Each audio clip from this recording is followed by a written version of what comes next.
And of course, I'm gonna start a sewing project, and so this little angel has cozied up right in front of my sewing machine. Anyways, hey everyone, welcome. My name's Mina. If you're new here, I love arts and crafts, and I try to come out with a new video every week, so please subscribe, and I hope you join me in crafting along. This week, I wanted to try making my very own anti-fog mask, and even if you don't wear glasses, this is still a great mask because of the structure. It just makes it a lot easier to breathe and talk since the structure forces the fabric to stay further away from your mouth, which is great. So that being said, let's go ahead and get into it. These are some of the materials I used. Alright, so let's go ahead and get started. So, to start, I'm going to use my liner fabric, and I'm going to cut 2 squares out of this that are 8 by 8 inches.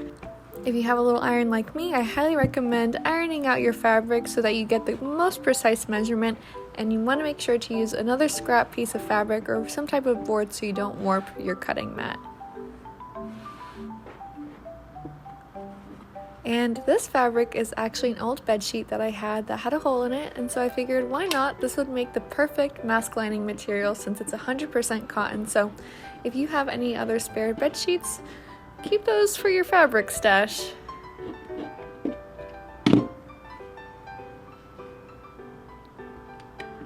Alright, so I'm going to repeat that process twice, but you can just do it once. And next up, I'm going to cut my outside fabric. I found this pattern super cute from Joann's. It was on sale, and it's just such a cute fabric color because it'll go with everything.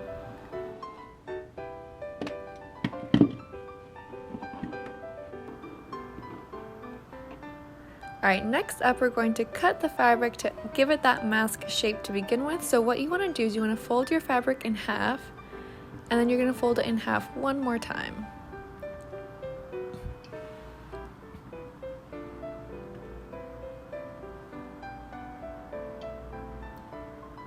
Now what you're going to do is we're going to create that curved cut. So what you want to do is you want to go an inch up from the corner on the side, and you want to make a line connecting that inch line to the other corner, making sure you're not cutting the corner that's all folded up.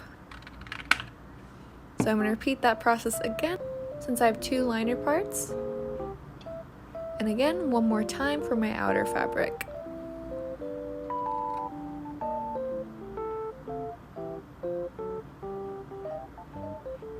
Next up, I'm going to cut 2 8-inch pieces of elastic. You can of course use normal elastic, but I really love the cute ruffled look. Next up, you're going to place your outer fabric right side up, and we're going to go ahead and mark where we want to place those elastic strings. So you want to find the middle of your fabric, and you want to do 1.5 inches above and below that mark. So in total, your fabric straps should be 3 inches apart.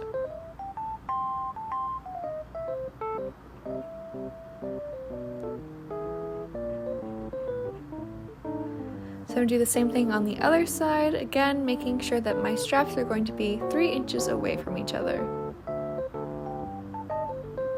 I'm going to use a ruler to double check to make sure everything is lined up. And I'm going to go ahead and place my straps. I'm going to pin them in like so, not pinning them too close to the edge because I don't want to sew over my pins. Next up, I'm going to place my first sheet of liner fabric, and then my next sheet of liner fabric. Again, you can just do one if you'd like. So now what we're going to do is we're going to add a stitch all around, except we're going to leave a gap where one of the straps is so that we can turn the mask inside out. I like to use clips to keep all my layers in place, but you can also use pins. So here's an illustration to show you what I mean. So wherever you hit a strap, you want to make sure you go over it a few times just to really make it nice and strong and sturdy. So see, I'm sewing all around the mask, but I'm going to stop right after I sew into that last little bit of strap.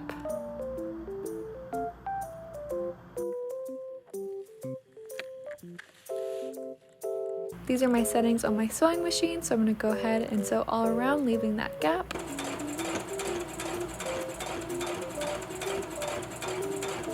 Next, I'm going to turn it inside out, and now I'm going to add little tiny snippets all around so that when I turn it inside out, it'll be a lot easier to fold down.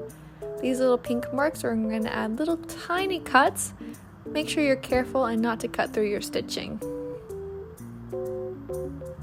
Now I'm going to take that gap, fold it in on itself, and I'm going to add another straight stitch right on top, sealing my mask off completely.